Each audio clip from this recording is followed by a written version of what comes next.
Ito si John, isang 25-year-old na corporate employee at goal niyang maging millionaire.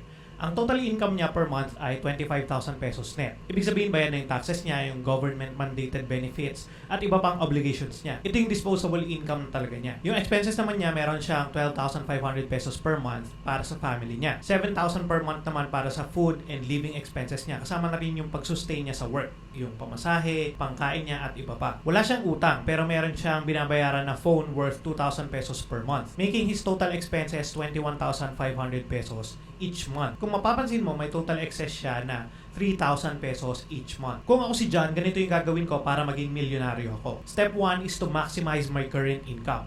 Baka meron ako mga expenses na hindi ko naman talaga kailangan. So, pwede kong tignan yung 7,000 pesos ko per month na living expenses, yung 12,500 pesos ko na contribution sa family. O di naman kaya kapag natapos ko yung phone ko, tsaka ako makakapagdagdag dito. But let's say na tinignan ko yung living expenses ko at meron ako nakita na extra 1,500 pesos per month on top of the 3,500 pesos na excess money na itatabi ko per month. So, ang total excess na ng pera ko is 5,000 pesos, di ba? 3,500 plus 1,500 equals 5,000 pesos. Yung step 2 ko is to save 50,000 pesos. This will serve as my foundational emergency funds. Hindi pa to yung buong emergency funds, pero ibig sabihin lang nito, meron ako mahuhugot kapag nangailangan ako o may nangyaring something na kailangan ko agad ng immediate cash, no? Yung pag-ipon kasi ng emergency funds, hindi naman kailangan na isang bagsakan kasi matatagalan tayo dito. So habang ginagawa ko to, pupunta ako sa step 3, which is to learn a high income skill.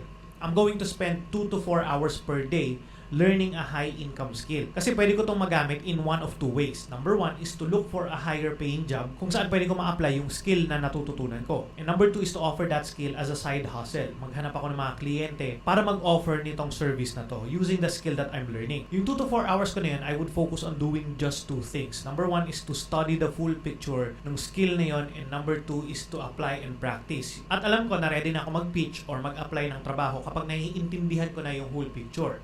Ano yung problema na sinasolve ng skill na to, paano niya masosolve yung problema na yon, ano yung mga essentials dun sa skill na yon, at meron na akong mga resulta or kahit na mga tests na pinagdaanan para masabing na-apply ko yung skill na yon. Step number 4 is to expand my means. Yun bang pwede ako maghanap ng trabaho na mas higher paying doon sa current kong trabaho? O di naman kaya I would find clients who are open to work with me, tapos hindi naman kailangan na premium agad yung i-charge ko. Pwedeng i-build ko muna yung skills ko at yung confidence ko and then charge higher along the way. I would spend 2 to 4 hours per day trying to find clients, practice, and then work on projects. Imagine if I can earn an extra 10,000 pesos, 15,000 pesos per month on the side.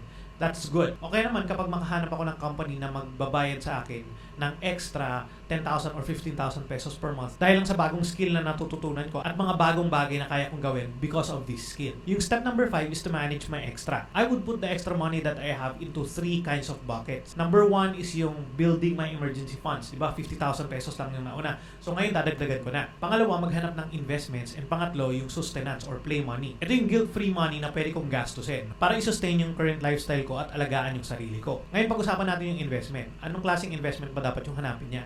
If I would put a total of 10,000 pesos per month on my investment, tapos yung investment na yon, yung vehicle na yon, nag-grow by 8% per year, I can be a millionaire in 6.5 to 7 years. So 7 years lang, meron na akong 1 million pesos, di ba? And that's just focusing on an additional 10,000 pesos per month. Yan pa yung slow way. There's a bonus step na pwede kong gawin para mas mapabilis pa to. Ito yung tinatawag na fast track, no? The faster way is to take some of the money that I create as John and invest it in myself para mas gumaling pa ako sa skill na gusto ko, and then I can charge higher. So imagine if I become good enough to earn an additional 40,000 pesos per month while still having a full-time job kung i-offer ko man yung skill na yon as a side hustle.